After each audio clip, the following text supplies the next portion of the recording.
Hello and welcome to Talkin Baseball. We are talking what we always talk about, the young studs, the old bulls, and everything in between. It's a midweek episode. Let's yuck ball.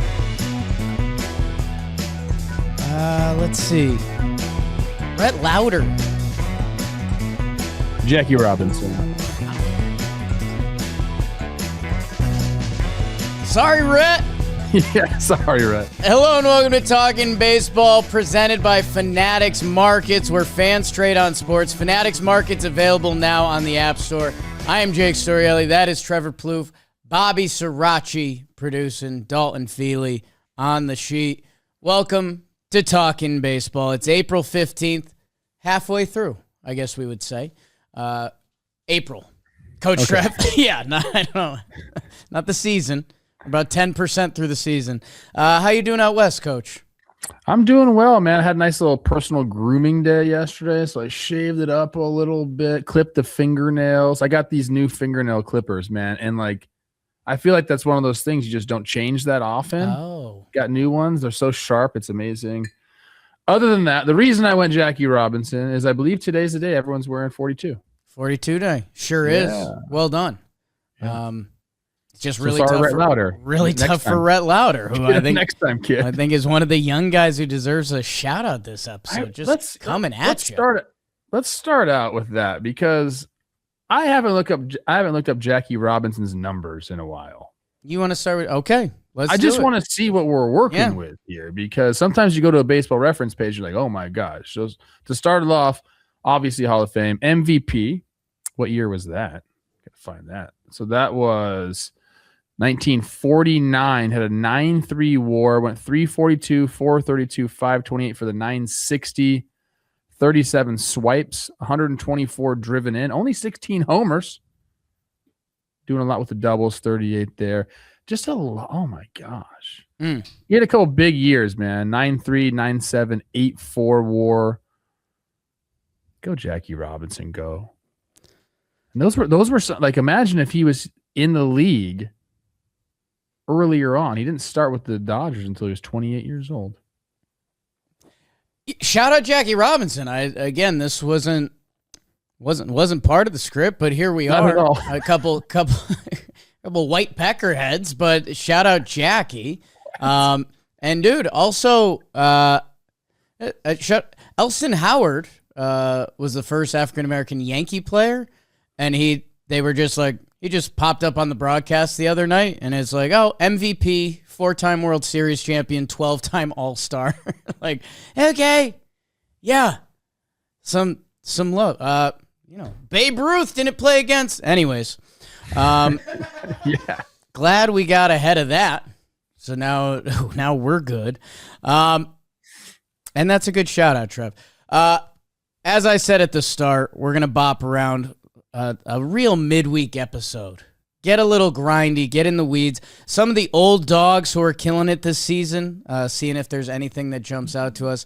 And same with the young pups. I know we do this every year, and every year we look down and there's a couple surprise players. I know Carson Kelly jumped out last year with his April, although he put together a great season and is that a walk-off homer? I think he went deep fly to center in Philly last night. Watch your lips.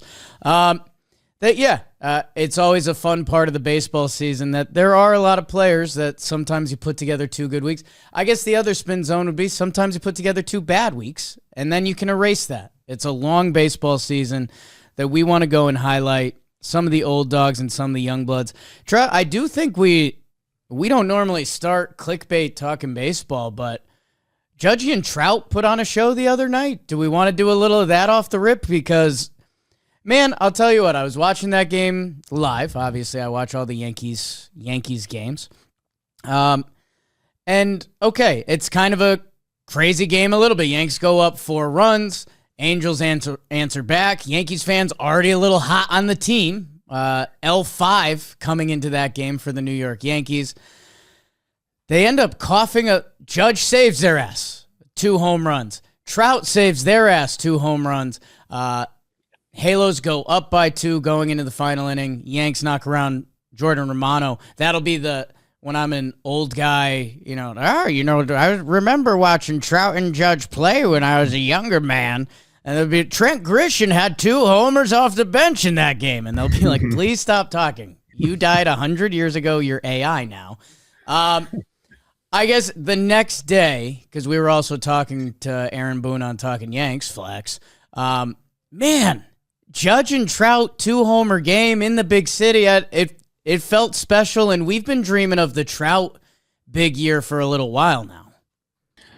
It is. You have to get a little nostalgic when you're watching these two, especially Mike Trout kind of turn back into vintage Trout. And I think there's there's this really corny kind of like saying out there, and I think it's like on the clothing brand. So I'm sorry if it's your clothing brand, okay. But it's these are the good old days. Nice. Do you know what I mean? So, that's kind of what we're seeing here, and that's what you're talking about. It's almost what I've been saying about, like, Shohei. Like, hey, you got to go see him. Like, people need to realize what's happening right in front of us. This was one of those games. This is one of those games where you're like, oh, my gosh. Like, it really, truly is a special game in history. It was only the second time in the history of baseball that 3-time MVPs hit multiple home runs in the same game the last time. June 21st, 56, Stan Musial and Roy Campanella. So it's like, I'm sure there are some Cardinals fans that are out there saying, I saw that game, and they still talk about it. It's going to be the same way here, even though I don't want to say it's a meaningless game in April. Because maybe it won't be. Okay. Maybe the Angels will miss the playoffs by 1 game, and they'll be like, Jordan Romano. Yeah. Why'd you throw that wild pitch? But it truly, I mean, you kind of felt it in the moment a little bit there. And I think it's a good reminder, if you want to get a little deep in life, not to take life for granted and appreciate what you got going on right in front of you. Sometimes you got to have that perspective, coach, where it's like, okay, like this is really cool. I'm at that age right now, dude. My kids are getting older. They're 8 and 10. And I'm like, I only have them for so much longer where they like me. And Correct. like think I'm like the coolest thing in the world. Eventually they're going to be like all about their friends and dad, give me this, give me that. Right now, I've had that perspective lately of, man, I got to cherish what I got right in front of me. This is one of those things. I don't know if I went off too far there, but it's all related to me, Jake. I loved it. I'll tell you that much. Okay. So a little life pod, which is going to be a big part of the midweek this year. One of our Patrick, who works at our company, we were kicking off a meeting with a little bit of good news, or what was your good news today? And he's like, today's my daughter's 15th birthday. And he's like, so I got the Facebook notification of me holding my daughter for the first time 15 years ago. And you could just see his brain spinning like, holy shit, man. Like that guy 15 years ago wasn't thinking about this guy today.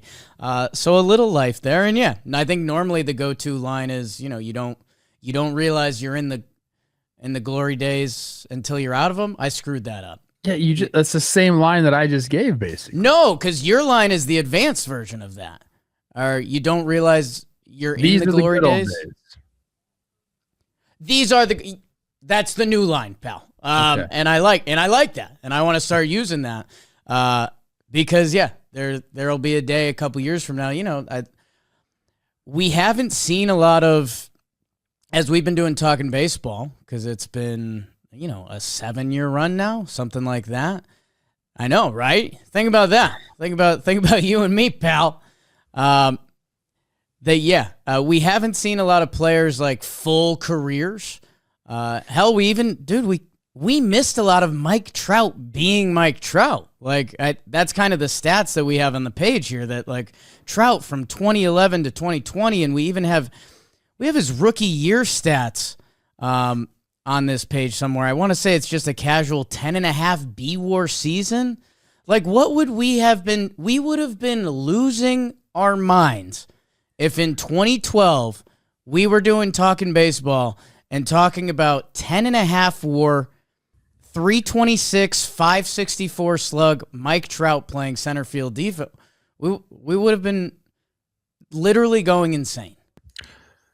I got to see it, Coach. I did. Yeah. Up close and personal. And this is what I thought about. I've said this on the show before. Like, obviously, there's games where you're like, oh my gosh, this guy's incredible. But it was so methodical for him and so consistent. It felt like every single month it was 6 to 7 home runs, which is like, okay, like there's guys that, gosh dang it. There's guys that had 10 in a month and great. But you did that one month and the next month you might have 3. It's like every month it was, 300, 400. Like he was a 3, 4, 6 guy, like almost every single month, man. One dotting it, playing really good defense, swiping bags like at will too. I like when Mike Trout was swiping bags, like his running form, like he's got a pretty swing and people, I could watch his swing all day, but when he ran and dove head first into second base on a stolen base, I don't know. There was something different, man.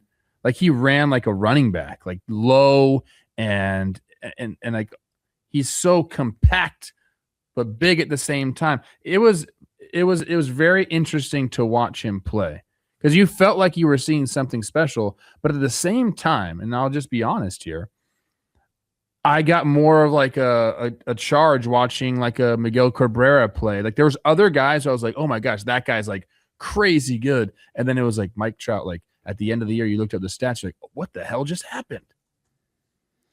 Yeah, there's at that point I was, nobody was talking about the WAR stat. Like right. Not one person, especially early on in his career. I don't think I heard of WAR until 2015, probably 14 or 15. I think 15. It was like the first time the Twins had an analytical department, and I heard of WAR. Interesting, yeah. So it was a different way of looking at baseball, to be honest with you, right? Because you didn't have like an all-encompassing one stat. It was like, okay, let me see his OPS. Oh, this guy stole bases too. Oh yeah, he's good. He's defensive metrics weren't a big thing either. So like you knew like eye test. Oh yeah, he looks great out there. It was an interesting time to watch ball. Yeah, I'd have to dig through my memory bank a little bit because, I was doing nerdy baseball stuff. I played my out-of-the-park baseball game that I've referenced on here, and there's 20 nerdy boys that just fist pumped that I mentioned it because it was a nerdy baseball game that I'm trying to think when was WAR first introduced to me? And I was explaining to someone the other day, who was it?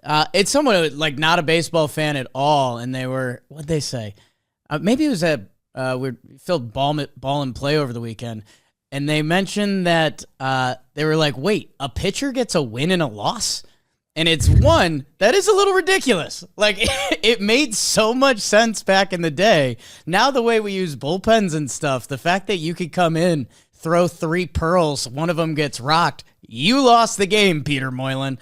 That's pretty insane that we track it that way. That then I went into a whole speech about how, how it used to be, if you won 20 games, you might win the Cy Young. And I know I still make that joke on the show now that we've evolved a long way on the pitching front, but also that's in the past 15 years, if that.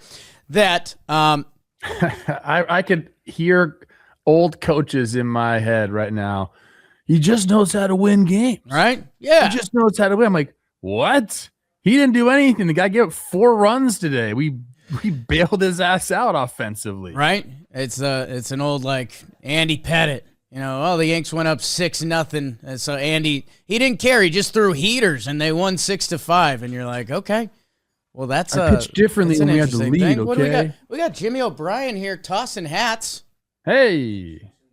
Exclusive Simpsons lids hat. Free ad. Not free. Not an ad. But it's a nice hat. It's a nice hat. Thank you. Thank you that. Shout out to everyone. Everyone tweeted Jimmy. Nice. Nice, Jimmy. Back on Trout. And hey, I guess we could loop this into the Angels, and if you want to do with this your AL West opinions. Trouty in 17 games, a 1.1 B WAR so far this season. That's on pace for that 10.5 WAR that are his 2 top signature seasons. Those signature seasons were in 2011 and 2016. So I don't know if we're getting that, but I do know in 130 games last year, he got a 1.5 B WAR. That if Trout can stay on the field, which has sadly become a big part of the story with him. Although last year he played and he gave some interesting comments about playing left field, which, my God, they have Bryce Teodosio, who in the office we call him Tedioso, who that guy can play defense with anyone in the world. But guess what, kid? Mike Trout wants to play center. Figure it out in the corner. You can still cover ground out there. So, last year, WAR is obviously going to be down because he DH'd almost the entire season. 106 of his appearances last year at DH, only 22 were in the outfield. Those were all in right field. He said, yeah, I'm not playing right field anymore. That wall with the yellow line in the middle of it is ridiculous. Yeah, and I might really flip is. over the little wall in right field, so I'm out. Let me go back to center where I can be near the rocks. He likes the rocks. I heard that. But again, I mentioned this on a different show. Like, sometimes you got to let these guys be the guys and stop telling him that they're old and decrepit and you can't do this. Yeah. Don't you hey, don't run the bases hard. We're going to put you out to pasture out there and right, or DH you because you're just too fragile. What does that do to you mentally? Yeah. In reality, Jake, he's only 34 years old. I know. And a lot of the time we just treat these guys like they're absolute dinosaurs. And then you start to think of yourself as a dinosaur and not the good kind. Right. Not the cool dinosaurs that we've dreamt up in Jurassic Park. Well, dinosaurs, now that they have feathers, are they're just not cool anymore. Some of those Instagram dinosaurs that are like, oh, here's the Frogosaurus. He was the size of a squirrel. And you're like, you suck. Well, no, even the fact that velociraptors had feathers, I'm out. They're just big birds. I don't want to think of dinosaurs as big birds. That's not my dinosaurs. Yeah, I guess I'd have to be romanticized about them a little bit. I'd want to see it. Give me the Jurassic Park with bird dinosaurs. Has that happened yet? I don't know. They're more in the dragon category for me, scaly, I don't know, more reptile than bird. Anyways, I think that's I think we got to start doing that. I mentioned Buxton is the same way right now. They're letting him just go do his thing. And he feels great. And he's rejuvenated almost. So let's stop here if on our team, when we run it, no one's going to know how old anybody is. You don't have to say. You don't have to tell me how old you are. That should work. Non-disclosure on the age. That should work. That's good. Today's episode is sponsored by Shady Rays. Shady Rays are built for real sports fans. No squinting through the sun to track that fly ball, or if you're trying to read the scoreboard or the ump blowing a call, hopefully against the other team, am I right? The lightweight frames won't slip, whether you're at the ballpark, the golf course, or just watching the game outside on the patio. Here's the best part.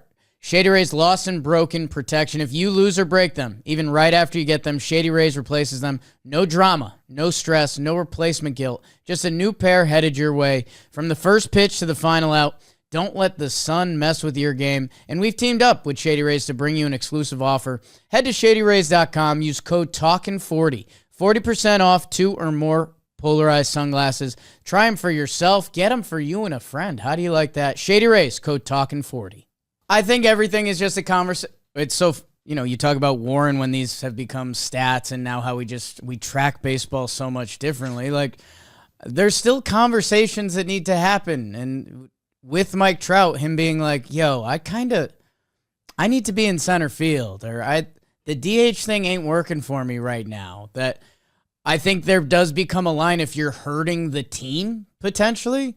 But I think with the way Mike Trout can still play center field, with the way Mike Trout plays when he's playing center field, it's at a certain point you almost have to take the quote-unquote risk. And if the risk is him playing and looking like this, I will say I think the thing I'm interested to see with Trouty, because obviously the power is still there. He's the walks and strikeouts coach, Trev, 15 walks to 17 strikeouts so far. That's pretty yum. Going back to 2024 now, Mike Trout, a lifetime 293 hitter, hitting 229. So I do think the contact tool is one of the it's the toughest thing to do in sports. So I think as you get older and we saw it with Miggy Cabs and we saw it with Pujols a little bit, that I think you have to start guess hitting a little more and you have to evolve your game, just like the dinosaurs, or lack thereof for the dinosaurs.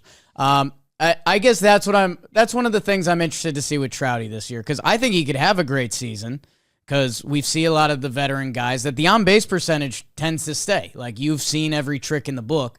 It's that batting average starts to dip, which for him it has, that if he's out on the field, I want to see what that looks like. Or, he can still he's got an 895 OPS right now, because when he's hitting it, he's hitting home runs, he's mashing doubles. That I keep him on the field and let me see what a year of center field Trout looks like.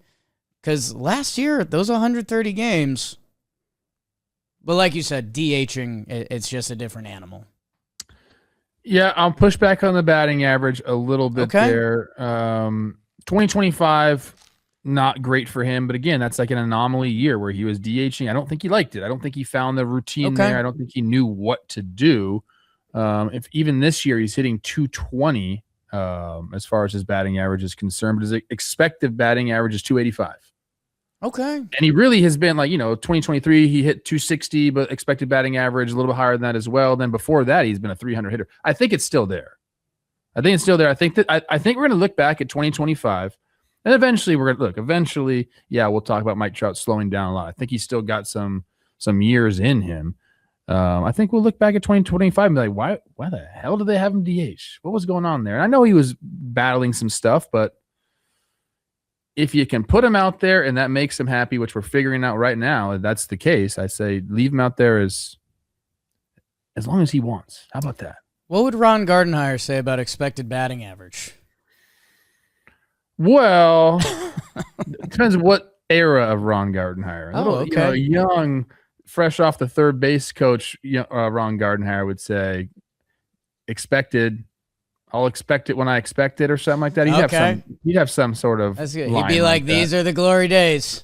Still waiting in the mail for that expected batting average, or something like that. He would say. I like that. But then Ronnie G, as he got older, I think he adapted a little bit. Maybe not. Unlike the shout out Ronnie G. Yeah. When are we getting him on the show? Toby Gardner's son, who I played with, was like teammate of mine in the minor leagues. He's now a coach on the Twins. And he's awesome. How do you like that? Yeah, and just remind Judge, who he still is looked at as the best hitter in the league. I think that's kind of fair to say. Him and Trout are separated by like 8 months, age-wise. So I think you're right. Trout athletically, sometimes we joke about the becoming a burly boy in baseball. Like, Trout still can. The legs still work. The body is still there. I won't bring my guy Stanton into the conversation. Runs a little differently than he did as a younger man. Trout still goes. It's keep him on the field. A fun night in the Bronx. What's that smile? I saw some tweet about Stanton. Like, the guy can't open a bag of chips, but he swings the bat harder than anybody. Like, hey, man. So on the Yankee front, we've been waiting for someone to, in the dugout, make fun of the bag of chips thing, because it was a real article this year. I think Stanton's in pain, and I think part of it is from his batting stance, where he is as inverted as possible and swings the bat as hard as a human has ever swung it. So yeah, I'm hoping that the Yankees turn that into a joke at some point, because it's like, damn, dude. If you lined everyone up on the line and you said, who's the most in-shape baseball player, we'd all point at Stanton. It's a messed up sport, man. I was flying back from, this is a true story, actually. I just thought about this. I was flying back from ball and play, and I was sitting next to this guy, and the lady comes out with like a array of snacks, and the guy chooses a bag of chips, and he's an older gentleman. And I see him couldn't open the bag of chips. Oh. Just like they were running circles. The bag of chips was running circles around this guy. Like, he was like, ugh. And then he was trying to go this way and tear it. Then finally he resorted. He was actually wearing a mask. He resorted, and I know he hated to do this, took the mask down and used his teeth on it. He was so frustrated with this bag of chips. I got the same bag of chips later. couldn't freaking open it. Man. Really? Okay. Yeah. I think it was the pressure. Yeah, there's some science involved there. Which I mean, I opened it, but I had to work hard for it. So then I felt I wanted to give the guy like, hey man, like even these muscles struggled. Was there even 1% of you that like tried to get his attention a little bit? Like you were struggling with it too? No, what I wanted to just be like, open it real quick and be like, hey, your time has passed, old man. But then I started struggling with it. I had to really get in there, Jake. Like 2 hands, like, ugh. It gets tricky with the bag of chips too, because you're like, do you go for the pop technique? Because if you go for the pop, then you're just risking everything. Yes. Yeah. You could lose the whole bag. If there's ever a way to convince kids like use your legs and hitting, it's Giancarlo Stanton, because literally he can't open a bag of chips without pain, but he swings the bat so hard that it has to come from something else. Okay. You don't swing with your arms. Ask Josh Donaldson. Let's stay away from science maybe the rest of the episode. Let's hype. I mean, 2 legends, Trout and Judge. Let's keep going. Let's give that tweet a little love too, though, real quick. You do it because I think you love it more than me. Oh, I think it's fascinating because you mentioned these guys. They're not separated by age at all. How many months? Like 9. Trout turns 35 in August. Judge turns 34 this month. So May, June, July. Okay, so less than a year. Yes. Nailed it. That's Baseball Susan put out this tweet talking about it's incredible that Judge and Trout are exactly the same age, which, close, but their primes didn't overlap at all. If you combine Trout 2011 through 2020 and Judge 21 through 26 into one player, that 34-year-old player would have 557 homers. It might have 600 before the season was over. At 34 years old, a guy with 600 home runs would be freaking insane. So I like that you like that. You don't like that at all? I just think we could do that with. I think we could do that with a lot of baseball. Not a lot of baseball players. I think we could do that with elite guys. Like I could probably do the same thing with Pujols and Trout, right? Like Pujols kind of slowed down. But they weren't the same. They weren't the same age. The whole thing about this is okay. That's why you like it. Okay, like Trout did it when he was really young. Gotcha. And Judge was a late bloomer, and really like these guys, in like. Usually it'd be happening at the same time. Like we would have had Trout Judge happen at the same time, but Judge was a late bloomer. Yeah. That's essentially what it's saying. Yeah. That makes me like it more. Because I was kind of like, yeah, can't we could piggyback a lot of dudes and cook the books. And I was actually going to give some snaps for guys that have compiled, which has become a little bit of a joke in baseball, for Hall of Fame arguments and stuff like that. But like the whole point is if you compile if you're compiling the real stats, if it's hits, if it's home runs, strikeouts, whatever it is, that's what makes it impressive. Like Mike Trout, who we're talking about, has had one of the most impressive baseball careers you can have. And hopefully there's a lot more in there. There is another path, but let's not talk about that right now. Like Mike Trout passed, so his home runs this series, 3 of them, nice Yanks, past Duke Snider, which it's like, okay, yeah, I think if you learn about the game, you hear about Duke Snider. Is he Mickey and the Duke? Right. Mickey and the Duke. Okay. And Mark Teixeira, who, I don't know, if you've followed baseball in our timeline, you're like, Mark Teixeira was a very, very good ball player, but he was also so very good for so very long that him and Duke Snider are next to each other. Yeah, it's just the... Oh, you're saying that you don't have Mark Teixeira in the same breath as Duke Snider, is what you're saying. I currently don't. I get what you're saying. I'd have to deep dive a little further to find that out.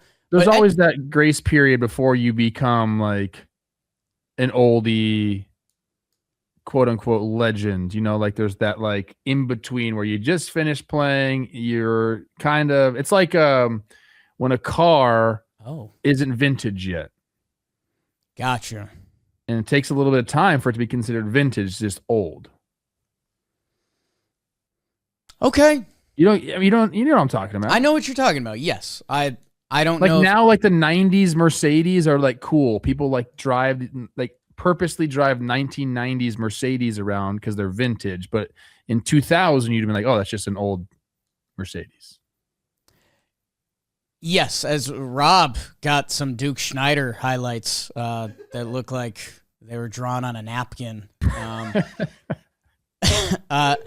Yeah, and I think Duke Schneider, as I'm looking up their baseball references right now, slightly higher pedigree than Teixeira. But the guys that quote unquote accumulate stats, if we're talking home runs and hits, and like, it's really hard to do that in baseball for a long time.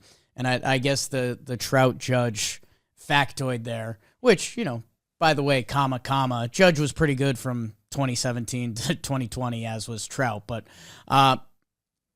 shout out Duke Schneider. Shout out Tex, although he's stirring the pot in a lot of different ways now. Let's hype some of these young guys. Okay. Because that's kind of our strength, Coach Trev. And we've got a lot of factoids. And it's a lot of names we've been talking about, snaps to ourselves. Jose Fernandez, DeLauder, your guy TJ Rumfield. I guess, hey, we want to shine a little more light on these guys. And I do have a couple baseball combos that leak off of these, Coach Trev. I want to start with your guy TJ Rumfield, who slowed down the past couple games. And, you know, let's see what the season has for the young man. Got an opportunity with the Rocks, taking advantage of it early. He currently has a 1.563 OPS in his first plate appearance of the game. That's second best in baseball. I wanted to ask you, is there what is to that? Because I feel like every year we see guys in the lineups that it's like that first at bat, they're out of their mind. I think Acuna had a season. Was it his MVP season where in his first at bat, I believe he got on base at over a 500 clip and he was just out of his dome. What is that? Is that just a season catching the wind? Is it prep? Is it starters not dipping further into their pitch bag early on? I don't know. I wanted your thoughts on that. Yeah, I could see it being that, especially with a young guy. Like, hey, let's see if he can, you know, I know we have very detailed scouting reports and heat maps and all that stuff, but you know, the book's not completely out there on TJ Rumfield yet or any of these rookies necessarily. So, you know, you start with, okay, well, number one, what's my strength as a pitcher? But typically you'd say that's like, let's throw a heater away or maybe crowd him in. And then you go from there. The catcher will analyze the swing from behind and you'll kind of start to throw your nasty stuff. It could be like you're coming to the plate with bases empty. So guys challenging you a little bit more your first at bat. Kind of all depends. But I do love TJ Rumfield. I love the swing. I just got absolutely bamboozled by his baseball savant page. Okay. If you think about TJ Rumfield, and I don't know how much you've seen him play. It's fine if you haven't. What do you think about his swing? If you had to just say one thing, like he swings the shit out of the bat, right? Yeah. Big leg kick. Like that's what I initially saw the first time. I was like, that's a big old leg kick. He's in the 18th percentile in bat speed. I would not have had that, Jake. Okay. That's very shocking to me. And I wonder if, like, now, granted, I haven't watched every single one of his at-bats. Like, are there some swings that are bringing that down? Is there some sort of two-strike approach I don't know about? Because it looks to me like when he swings it, it's getting through the zone. I don't know. That's interesting to me. He's got a ton of power. Big dude, 6'5", 240, Jake. But a low bat speed. And that, to me, you know, 25-year-old guy, that seems to me like something that can improve. And if that can improve, that means some of those power numbers can as well. So he's been really fun to watch. I mean, the Rockies team always has a few hitters that I like. I mean, Hunter Goodman, I think, had 2 homers last night. Josh Donaldson-esque. Somebody tweeted at me yesterday saying, totally nailed on the Josh Donaldson comparison. I would love that, like, maybe shout out JD and say, what do you think about this guy's swing? I bet he'd bash it. Even though it looks exactly like his. Goodman? Scrub. Big Josh Donaldson up for you. Good. The bringer of rain.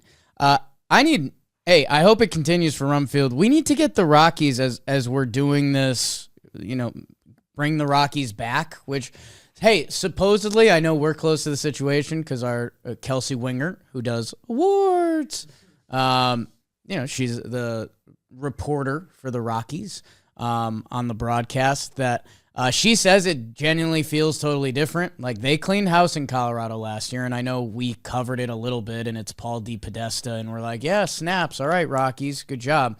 She says it feels a lot different, and I mean, for the Rockies, for me, like, get back to the baseline, even for, like, the fantasy baseball boys. Give me some Garrett Atkins. Give me some Brad Hopp. Like, give me those Rockies guys that just knock it around the yard that you're like, okay, we're getting a form of baseball here. All right. Yeah. I mean, from what I've gathered and people I've talked to, number one, Eddie Julian, shout out Rockies. They just hired the way that other teams are hiring. They caught up. They caught up a little bit, especially in the pitching department. New manager, shout out Warren. Love that name. It's my dad's name. Oh. Yeah, I mean, I don't know, man. We'll see what the Rockies can do.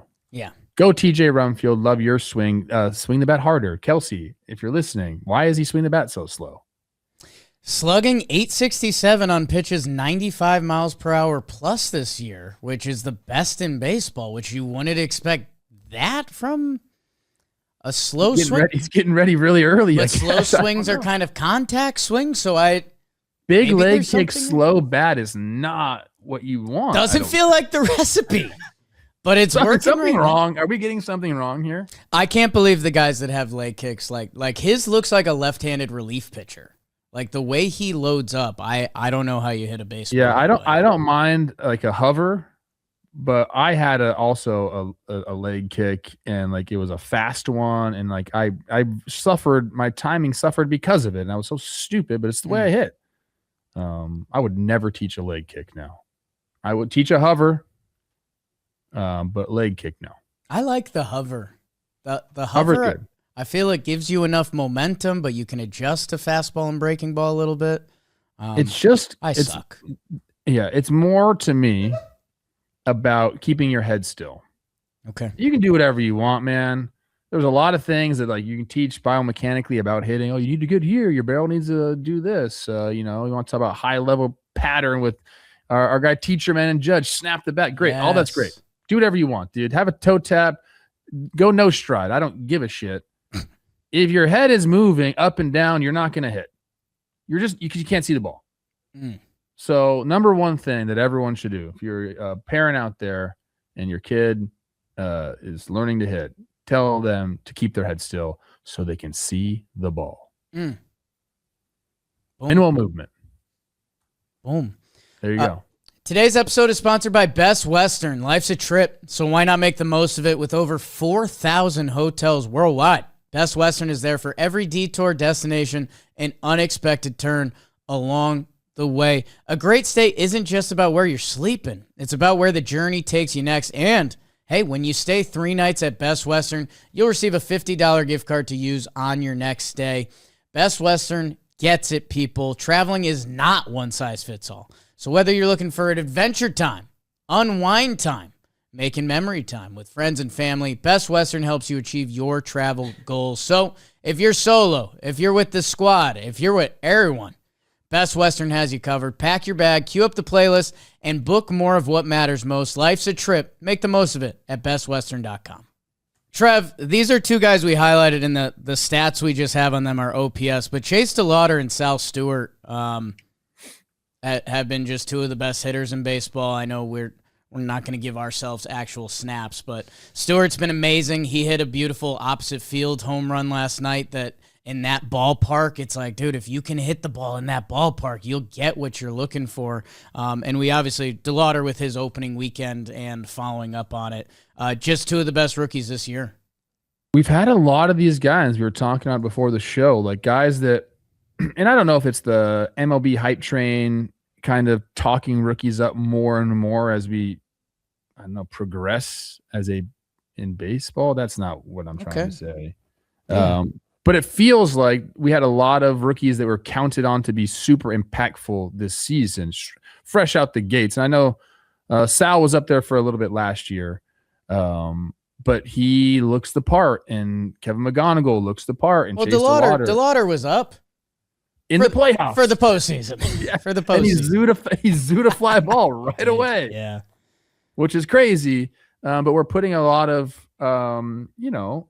pressure on these guys to come up, and maybe it's not pressure, but we're putting them in positions where, like, yeah, these guys got to be good if these teams are going to be successful. I mean, DeLauder's a huge part of if the Guardians are going to go, or maybe he's not, because they've always just been good, even if they don't have a hitter like him. But like, if they want to take that next step, like in the postseason, a guy like DeLauder can help a ton, and he's been great. Sal Stewart, same way. He looks super hitterish to me, man. You're right. In that ballpark, if he can keep those traits up, put the ball in the air, between him and DeLauder, I mean, the walk to strikeout ratios are awesome, which is a big thing to me, especially when you're talking about young guys. McGonigle for Detroit has been phenomenal at shortstop, a little bit of third base too. He's been hitting the ball. There's some stuff on him. He only has one homer on the year, but the way his contact is, it probably should have a little bit more. And so that to me is like, he'll get there with the power, and his numbers might look even better in the near future. These guys have been great. JJ Weatherholt for the Cardinals has been phenomenal. These guys have come up and really been impressive early on. Yeah, McGonigle, man, I watch him play. He made a great defensive play in the hole over the weekend that I was like, wow, he's got that in the bag too, for not listed as the tallest fella in baseball. And I was going to say that with Trout before. When you talk about size in baseball, which we do a lot, during that brawl when Trout got involved, it's like, oh yeah, Mike Trout's a big old boy. Huh? He's a wide body. Thick. He's a football player. He's like Aaron Donald. When you see Aaron Donald, Oh, I don't know. What? Aaron Donald's one of the. Well, it's just he's wide. Yes. Dude. Yes. He can't fit through a freaking door. 50 pounds of muscle probably separate them, but I see what you're saying. But they're the same. Like, Aaron Donald is probably 6 foot, maybe. Yeah. But he has the width. I don't even know how to explain it. I feel like the same with Trout. Trout, what is his statistics? Listed 6'1", 235. And that's got to be legit now. These guys are right. Baseball players can't hide anymore. Well, yeah, they don't want to. It's great. I think it's awesome. I probably would have been 6'1". I'm listed 6'2". I would have been 6'1". Okay. Yeah, that's fine. I appreciate that honesty in this one. I never said I was 6'2". I don't even know where that came from. Am I getting measured? Are they getting measured with shoes on or no? Because that changes my height. I think yes. Okay. Well, honestly, I don't. Honestly, I do not know. Text someone. It makes sense because it's like legit for the strike zone. Yeah, if you need the strike zone, you need your shoes on. I'll text somebody. All right. I might be able to milk a 5'8" out of that. Don't say milk. Rob? According to Joe Pompliano. Yep. I don't know, he's got 600,000 followers. Yeah, he operates on the internet. I like Joe. The ABS, MLB is measuring each player's height down to the millimeter. The process is super strict. No shoes, no hats, knees exposed, back against the wall, and to account for potential shrinkage throughout the day. Yeah. MLB is even requiring all its teams to take measurements between 10 a.m. and 12 p.m. local time on their appointed day. There's some barometric pressure going on there, which I like. I know you do. I know how rowdy that gets you. Let's start clicking through some young guys. Hey, maybe I'll rip some things and you tell me what stands out the most. Okay. We've talked a little Murakami. 10 walks against starting pitchers this season is the best in MLB. He also went big fly last night after going through a little funk. Justin Crawford, 1.2 OPS against starting pitchers. 7th best.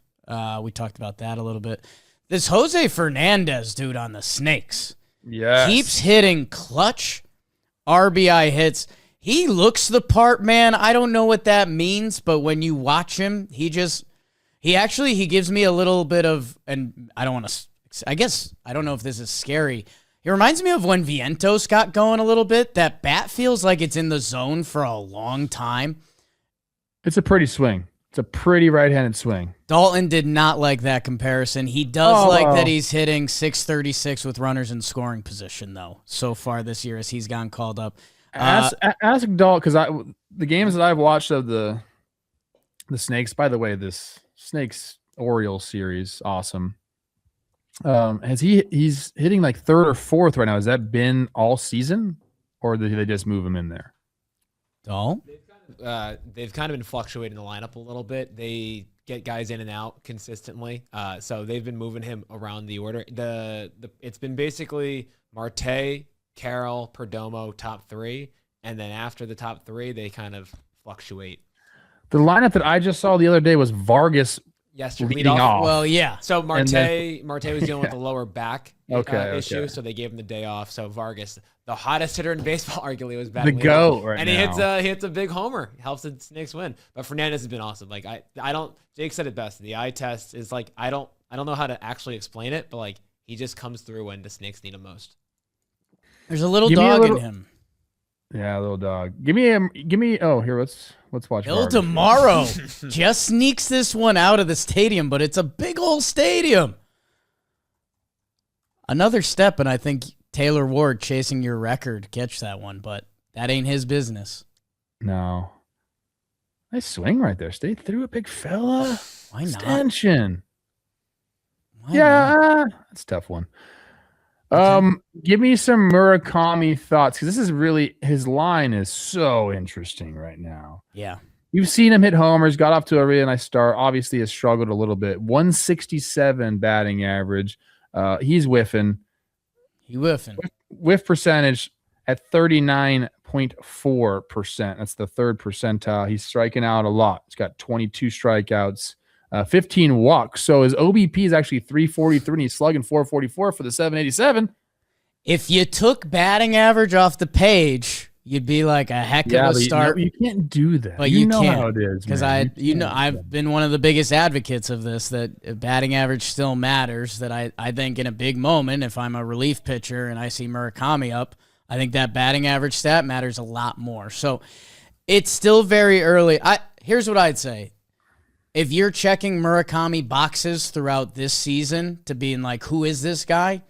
Like, I think, one, the defense has felt passable to me. White Sox fans, you let me know. I've even seen some plays that felt plus at first base. So that box would be checked for me. Does he have a good eye? I think so. I think he's checked that box. He's got some of the most walks in baseball. Does he have power? Check. So basically, the box that's remaining is contact. That it's part of the reason I get maybe too excited when I see teams with lots of contact guys. And it was one of the themes of last year's baseball that, that 167 ain't going to play. That I need Murakami to be 230, and you might have a chance to have a really plus player. Yeah, it's funny because, I think whatever side you're on with Murakami, if you're one of the guys, I told you he couldn't, the contact wasn't there, or if you're like, hey, this guy's got raw pop, you're right. Both sides are right now, because the chase percentage, Jake, he's in the 91st percentile, so he's getting the ball in the zone, but still whiffing on that bad boy, which I don't understand. I don't get that. Hey, man, he's also new to the league. Like if I currently had to place a vote, it would be Team Murakami. Like this, he's 17 games into Major League Baseball, and we didn't know. I'm just saying, it's very weird to freaking get the ball in the zone and swing and miss in the zone so much. And now I got to go look if I don't think I was that guy. Oh boy, dude, it's early and it's not, but like, okay, Jazz Chisholm, who had an 813 OPS last year, currently with a 485. Like, how Naylor got out of the gate. The fact that Murakami is doing what he's doing, I'm more than satisfied. We obviously need more contact, but it's his first time at these stadiums. It's his first time seeing all of these guys. Like, okay, I hope it gets better and not worse, because as the book comes out, like, it's going to get harder too. Like, you get a little bit more comfortable in the box and with your routine, and maybe the backdrops, all that stuff is true, but the pitchers are going to start to pitch you tougher as well. Like, they're going to know where to go if they don't already. So you got to make an adjustment. And I was 81st percentile in chase rate, so I got the ball in the zone. 53rd percentile in whiff percentage. So, it's good. You were swinging big, middle. Carter Jensen's homering at a decent rate. We'd like to see more at bats, and we'd like to put that whole alarm clock thing behind us. It's behind him, bro. Boy, do the Royals need some offense. I mean, them and those New York Mets are in a dark place right now. Welcome back to baseball. I think the biggest, because Rhett Lauder's on here, he's attacking batters. He's not walking guys, which you've talked about how much the team truly appreciates that, especially the first time through the lineup. Parker Messick has been highlighted on this show because go guards go, and it's always someone else. I guess Foster Griffin, the Nationals, a team that we looked at again and we're like, this probably isn't the year. The offense has been clicking, but Foster Griffin, first time through the lineup, guys are hitting .083 against him. That's fourth best against all other MLB starting pitchers. That he's looked very impressive this season. You know, it's interesting because if you go on the Savant page, a lot of the expected stats aren't great, but I think they do that when you're a pitcher like Foster Griffin is. Like if you don't have like the pure raw stuff, I feel like your Savant page never looks good. So I don't really care about that. He's a guy that throws right now, Jake, 6 pitches, 10% or higher. And just moving the ball over the zone. And if you don't know the story,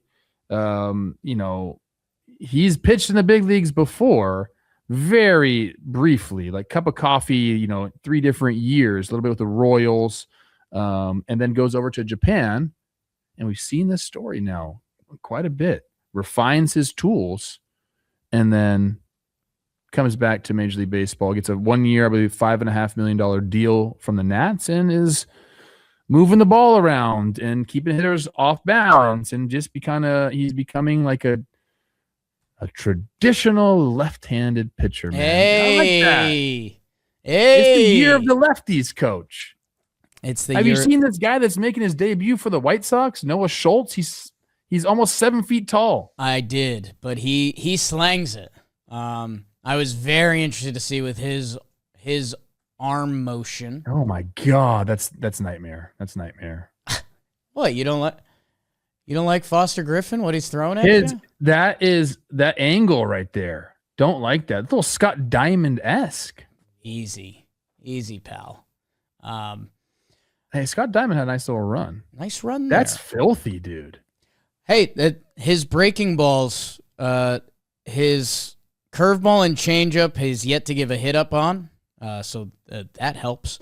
But yeah, I mean, let's see the next step. And as those first time through lineup numbers I could use against him if I wanted to. But right now, the Nationals, who need a whole organization refresh, the offense is killing it, and he's doing it on the pitching side. And Trev, like you mentioned and you laughed at, I think maybe the only thing pitching has missed on the past couple of years, because they've put such an emphasis on, if you throw a really good pitch, throw that really good pitch.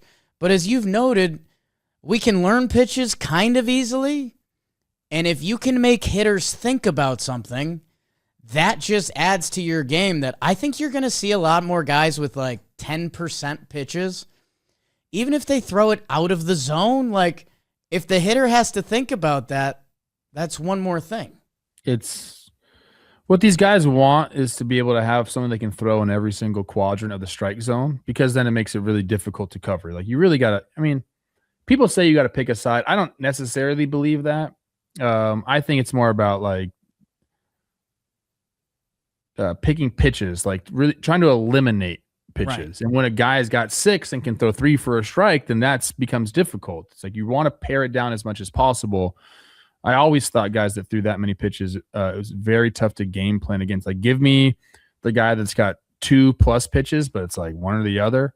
I'll just eliminate one of them and I'll go out. I'll hunt with a guy like this, like a Foster Griffin. And we're starting to see it more and more and more in the league, because you can learn these grips and basically get one bullpen session.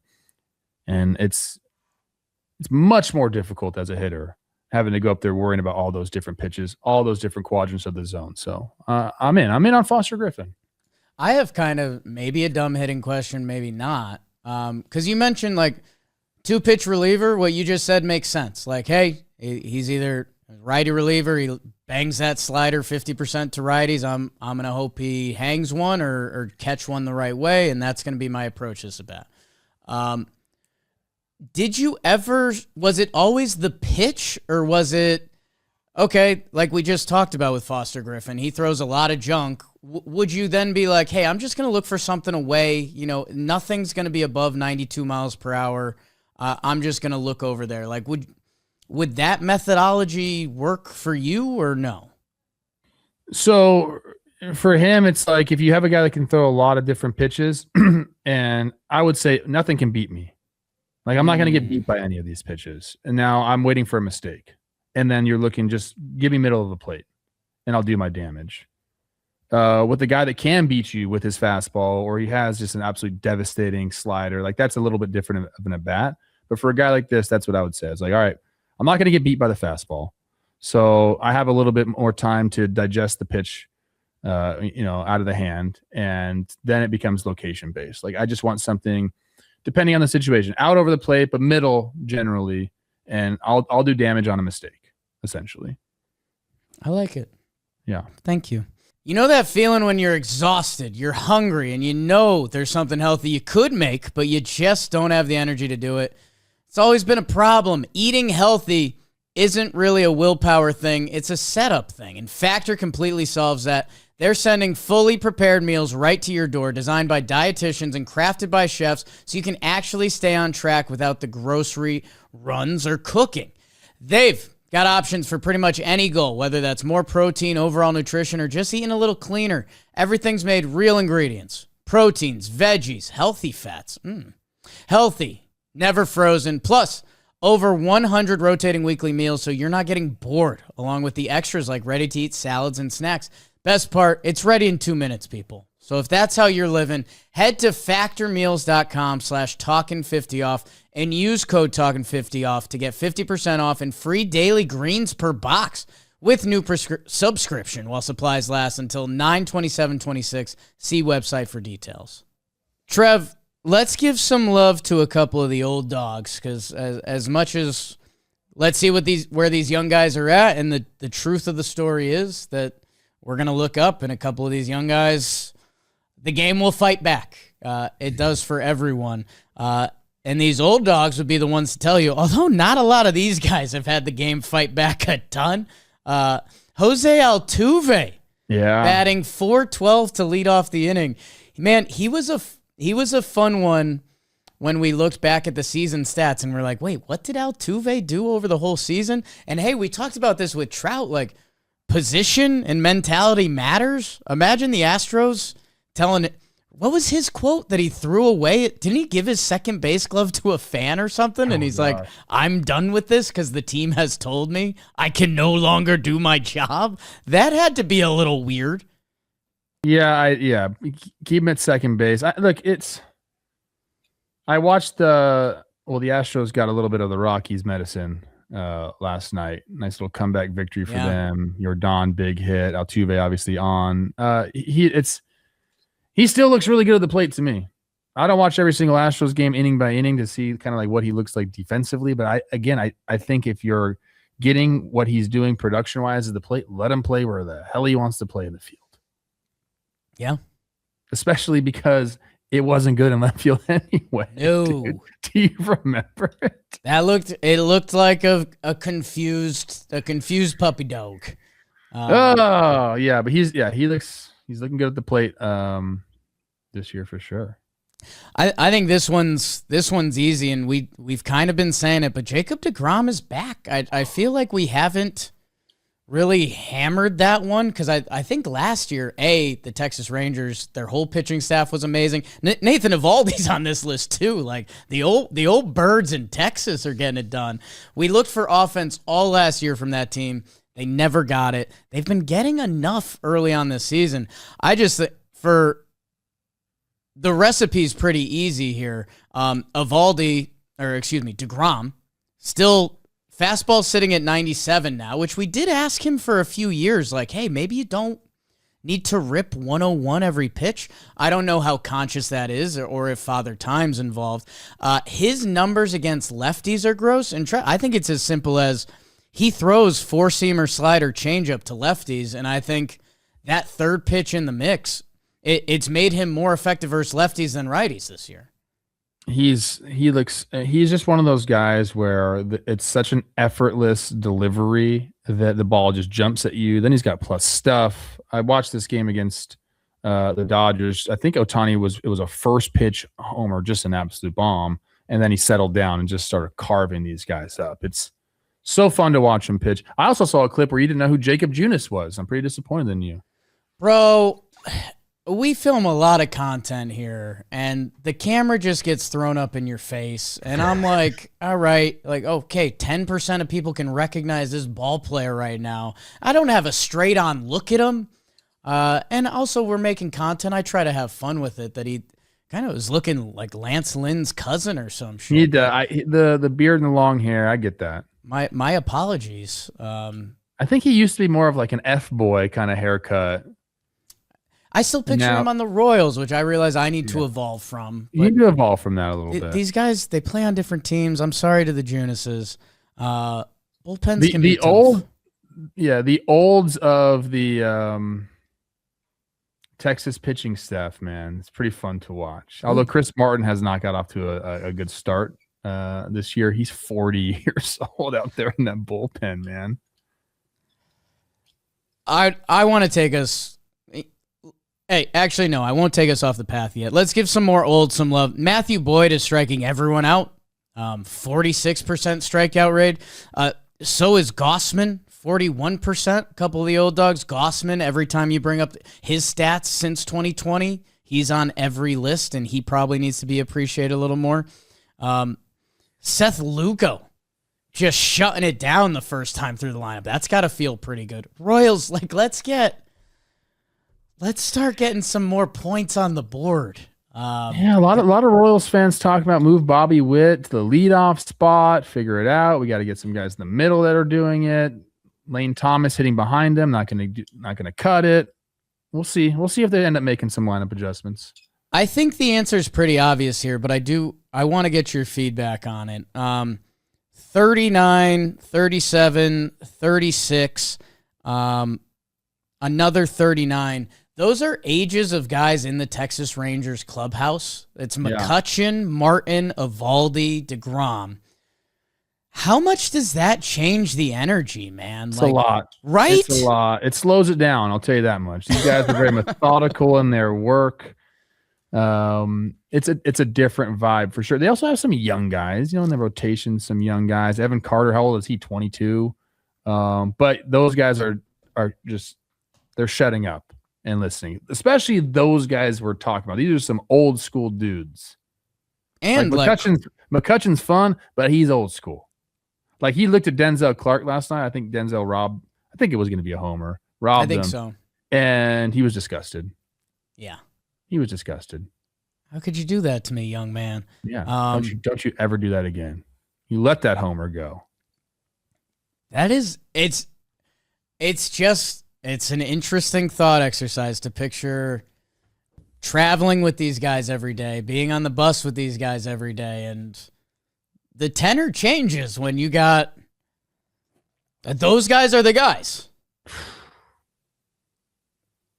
This dude, he's so fun to watch. Denzel Clark plays another sport out there. He just missed a robbery against the Mets that he shouldn't have. Basically had no business being near, and then he almost looks like he misses it. Awesome. Uh-oh. According to Robert Murray, Kevin McGonigle and the Detroit Tigers are in agreement on an 8-year, $150 million contract extension. The deal includes $14 million signing bonus and performance escalators. Should have been you, Trev. What's in your basement, Kev? I played in the wrong era maybe, and I just maybe wasn't good enough also. Okay. Good for McGonigle. Dude, good on all these teams for getting it done. And it should be a notification. Well, a lot of these guys getting these contracts done are special players. That it really is a no-brainer from the franchise perspective, because, you're going to be okay. You're controlling mostly arb years, and you're controlling what will be their prime. There's a reason we're doing this exercise and highlighting the few guys around the league over 35 who are killing it. Max Muncy, Stanton, Chris Sale. Like, these are... Chris Sale's aging backwards. It's insane. What's up with that guy? I don't know. He's got a special arm. Now I'm going back on my word here. Okay. I know he's had injuries, but I don't think he's had the injury. Don't want to say it. I thought he did. Did he? Yeah. He missed 2020,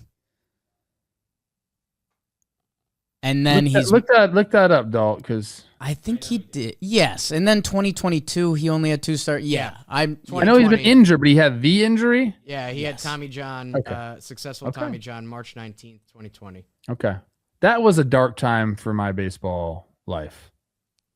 I was really not paying a lot of attention in 2019 to baseball. I'm glad we got you back.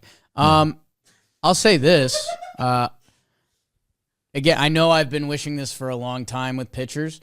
Chris Sale, from his arm angle, if he wanted to if he was willing to do bullpen life, he could pitch till he's 50. I think he could be a starter until he's 45. I think you're right. I mean, as he's you just mentioned, he's got a new ligament. He's fine. As you just mentioned, he's currently aging backwards. But genuinely, if he was up for bullpen life and he wanted to go that way, it's just such a different look, and that's why, if I'm a pitcher who kind of stinks in the minor leagues, I'm not getting my shot at all. I am throwing sidearm. You just get a different look, dude. Think about Tyler Rogers. Right. That guy, you know what I mean? I know what you mean. Why can't we need more guys like that? And I feel like we used to have more of the sidewinders in the game, but I think now guys are just like, if I can chase velo and chase these numbers, I'll get a look. But I'm like, go the other way. Go the other way. If you can't, if you can't go that way, try going that way. I think Brent Suter's fastball sitting at 86 right now. Just down here. Right, Ryan Yarby in that Yanks pin twirling it. There's it's the whole Sean Manaea. I just decided to go cross body like Chris Sale and do that, and that worked for a little bit. It's not really working a little bit as well anymore, but give it a shot. If it's not working, try something else. Oh, look at this. The two most handsome men in baseball, Chris Rose and Chris Sale, the Chris's. They're actually the same age. You would never guess it, but come on. Look at the 2010 draft here. Monty Grandal, Chris Sale, Dylan Covey. He went to FGCU, I believe, which is right outside Fort Myers. And Anthony Swarzak, my old roommate, he had an agent that was not a big agent, like a small time agent. I think his name was Hank. So shout out Hank. Shout out Hank. Maybe could be wrong. I don't know if it's not. But sorry. he's like, you guys got to come watch this guy pitch. Yeah. I'm like, where? He's like, FGC. I'm like, what? He's like, no, this guy. He's like, you would not. If you look at his body, just look at me, be like, this guy. What does he do? Skinny, but he's like, you got to watch him throw. Then all of a sudden, I'm facing him in the freaking big leagues. He's punching my ticket. Sorry. Yeah. People don't talk about how tough that AL Central was during that time period. It was tough, people. It was tough. Gosh. The Royals could pitch. The Tigers could pitch. Chris Sale? The Guardians had Corey Kluber. Yeah. Tough matchup for you. Cookie Carrasco wasn't. I had him pump him 3 times. Sorry about it. Who's the guy that's got Fausto Carmona? Yeah. He's Roberto Hernandez. He's one of your crush piles. No. I hit 2 off him. The guy that got me was Ubaldo Jimenez. Okay. Nice. Oh, I thought that's where you were going. No. I was going. You hit Fausto good. Yeah, I was saying crush pile in a good way. Oh, okay. Yeah, literally crush pile. All right, Coach Trev. There was a lot of life advice this week. It's a midweek. The final thing we send people out with. It's time to look at some future baseball markets presented by Fanatics Markets. If this is available in your state, go check it out. A couple games we're looking at tonight, Coach Trev. Toronto versus Milwaukee. They put on a show last night. It would have been funny. It would have been fun to watch the markets of that one last night as both teams had late comebacks. Dylan Cease versus Chad Patrick. Pump it into my veins. Yeah, I love these two teams kind of match up well against each other. Almost constructed the same way with a little bit of that run prevention, but also we got some bangers in the lineup. Unfortunately, Christian Yelich is hurt for the Brewers right now. But these two teams, when they match up, this could have been the big series, if you will, last year, if the Brewers would have just kind of woken up offensively against the Dodgers. But definitely a fun one. And, Jake, I like to go here. Nothing to do with the marketplace. Aesthetically pleasing. I like this. That helps. And, both these teams, the back end of the bullpen, that you might be able to play the markets pretty well there if you want to do that dance. The other one we're looking at, Miami versus Atlanta.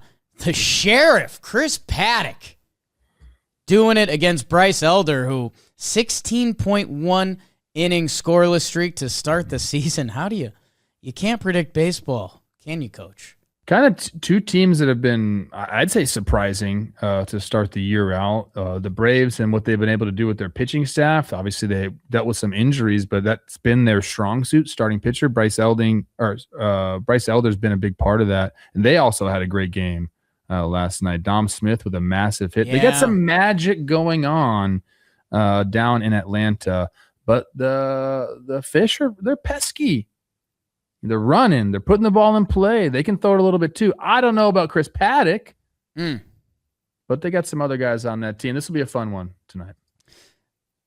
The Fish are tough. Yeah, I feel Dom Smith. I think I gave him my first award of the year, and I felt pretty good about that, especially after last night's game and what he's been doing. Hey, Fanatics Markets available now in app stores. Go check it out. Event contracts carry risk of total loss and changing prices. Not good for all investors. Not available in all states. Must be 21 plus. See important disclosures in Fanatics Markets app. Customers are introduced to Crypto.com by Paragon Global Markets LLC, DBA Fanatics Markets IB, an introducing broker registered with CFTC and a member of the NFA. Coach Trev, midweek. People, tell us what you like. Tell us what you want more of. We got to send Trev off to Chris Rose Baseball today. You guys are the best. We'll be back Friday. Maybe special appearance. If you like them in your martinis. Jake sucks. Couple olives? Okay. What is this? Hunter Goodman, Josh Donaldson comparison. Nice. Do that again. Run it back.